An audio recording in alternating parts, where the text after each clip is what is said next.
สวัสดีค่ะ ดิฉันนางสาวมุนีเราะห์มะมิง นักศึกษาโปรแกรมวิชาภาษาอังกฤษชั้นปีที่ 2 คณะครุศาสตร์ค่ะ วันนี้จะมาให้ความรู้เรื่องการพัฒนาหลักสูตรค่ะ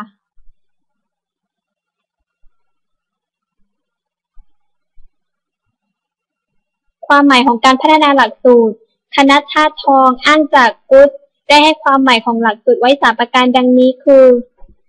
1. หลักสูตรหมายถึงเนื้อหาวิชาที่จัดไว้เป็นระบบให้ผู้เรียนได้ศึกษาเพื่อสำเร็จหรือรับประกาศนียบัตรในสาขาวิชาใดวิชาหนึ่ง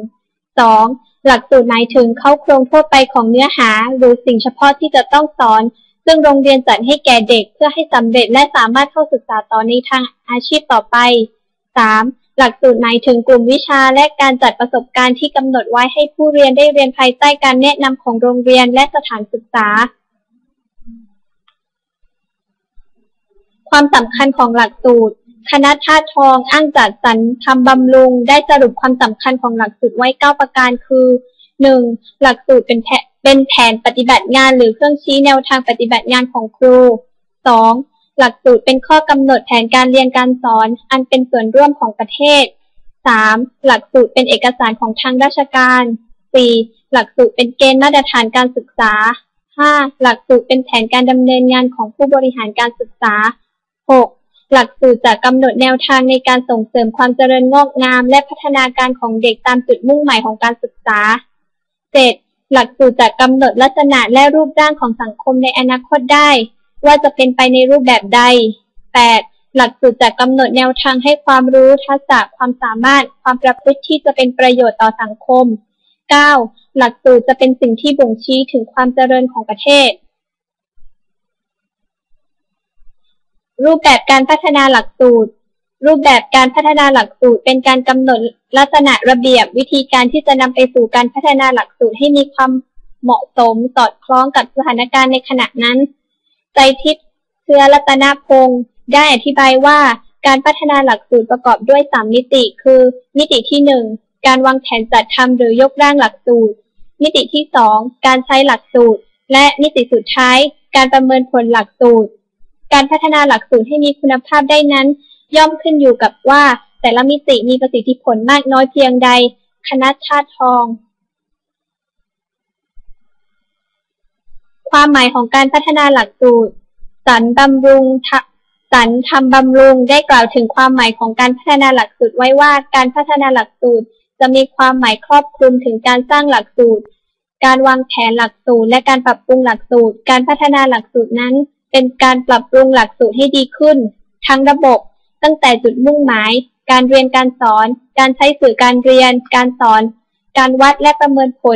ลการสอนของครูและผลการเรียนของนักเรียนคณะชาติทอง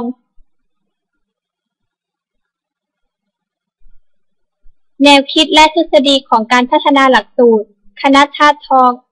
อ้างจากไทเลอร์ได้ให้แนวคิดในการวางโครงร่างหลักสูตรโดยใช้วิธี mean approach เป็นหลักการและเหตุผลในการสร้างหลักสูตรที่เรียกว่าหลักการของไทเลอร์ซึ่งมีหลักเกณฑ์ในการจัดหลักสูตรและการสอนที่เน้นการตอบคำถามที่เป็นพื้นฐาน4ประการคือ 1. มีจุดมุ่งหมายอะไรบ้างที่สถานศึกษาต้องการ 2. มีประสบการณ์ทางการศึกษาอะไรบ้างที่สามารถจัดได้และสนองตามจุดมุ่งหมายที่กำหนดไว้ 3. จะจัดประสบการณ์ทางการศึกษาเหล่านั้นจะจัดให้มีประสิทธิภาพได้อย่างไร 4. จะประเมินผลประสิทธิภาพของประสบการณ์ในการศึกษาอย่างไรจึงจะตัดสินได้ว่าบรรลุผลตามจุดมุ่งหมายที่กำหนดไว้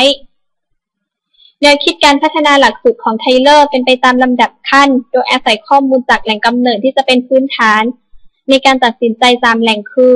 1. ศึกษาจากสังคม 2. ศึกษาจากผู้เรียน 3. ข้อเสนอแนะของผู้เชี่ยวชาญในเนื้อหาวิชา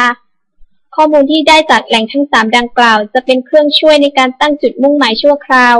จุดมุ่งหมายที่ได้ในขั้นนี้บางครั้งอาจมีมากเกินกว่าที่จะจัดเข้าไว้ในหลักสูตรได้ทั้งหมดจึงควรได้มีการพิจารณาเลือกเฉพาะจุดมุ่งหมายที่มีความสำคัญและสอดคล้องกันเพื่อนำไปเป็นหลักในการปฏิบัติต่อไปไทเลอร์เสนอว่าการเลือกจุดมุ่งหมายถาวรควรผ่านการกลั่นกรองเพื่อพิจารณาข้อที่ไม่สำคัญและไม่สอดคล้องกันออกไปดังภาพต่อไปนี้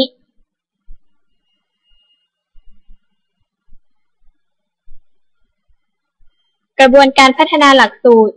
คณะธาตุทองอ้างจากสงัดอุทรานันท์ได้กล่าวถึงกระบวนการพัฒนาหลักสูตรซึ่งต่อเนื่องสัมพันธ์กันเป็นวัฏจักรดังนี้ 1. จัดวิเคราะห์ข้อมูลพื้นฐานเพื่อการพัฒนาหลักสูตร 2. การกำหนดจุดมุ่งหมาย 3. การคัดเลือกและจัดเนื้อหาสาระและประสบการณ์ 4. การกำหนดมาตรการวัดและประเมินผล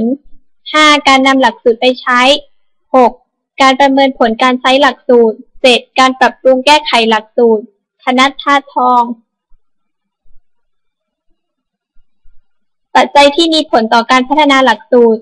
การศึกษาถึงปัจจัยที่ส่งผลต่อการพัฒนาหลักสูตร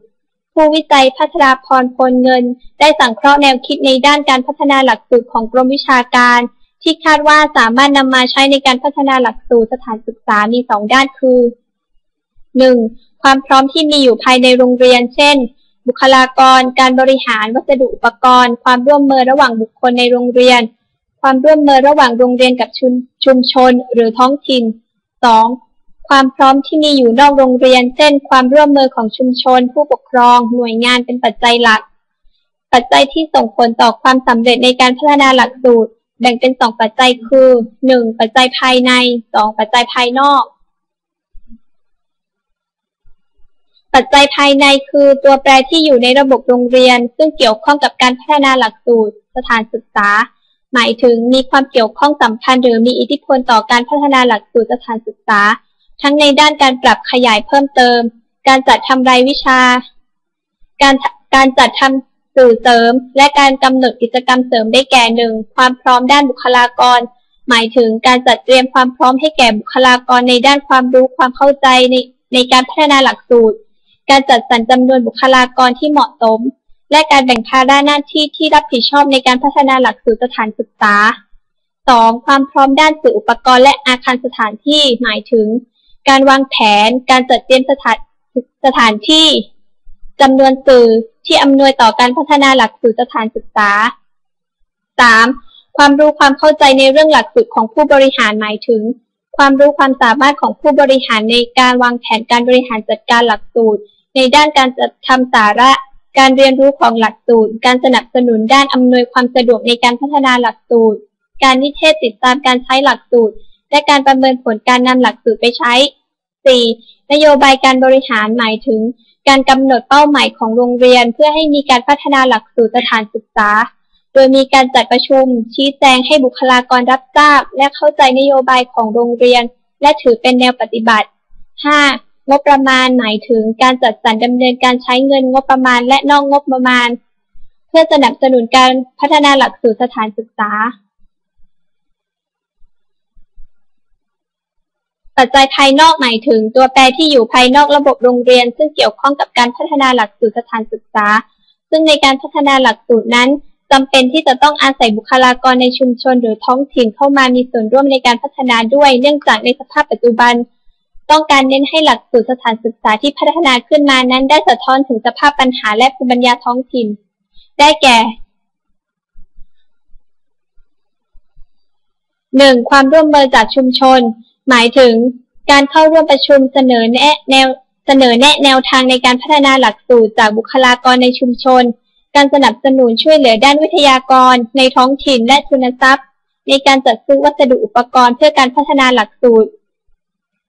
2. ความร่วมมือจากผู้ปกครองหมายถึงการเข้ามามีส่วนร่วมของผู้ปกครองในการเข้าร่วมประชุมเสนอแนะแนวทางในการพัฒนาหลักสูตรการสนับสนุนช่วยเหลือในการใช้วัสดุอุปกรณ์และทุนทรัพย์เพื่อการพัฒนาหลักสูตร 3. การสนับสนุนจากหน่วยงานในท้องถิ่นหมายถึงการช่วยเหลือจากหน่วยงานในชุมชนในเรื่องของงบประมาณสื่ออุปกรณ์และการจัดบุคลากรที่มีความรู้ความสามารถเข้าเสนอแนะแนวทางในการพัฒนาหลักสูตรที่มาวิทยานิพนธ์เรื่องปัจจัยที่ส่งผลต่อความสำเร็จในการพัฒนาหลักสูตรสถานศึกษาของโรงเรียนระดับการศึกษาขั้นพื้นฐานภาคตะวันออกเฉียงเหนือสาขาวิจัยการศึกษาภาควิชาการวิจัยและจิตวิทยาการศึกษาคณะครุศาสตร์จุฬาลงกรณ์มหาวิทยาลัยผู้วิจัยพัทราพรพลเดิน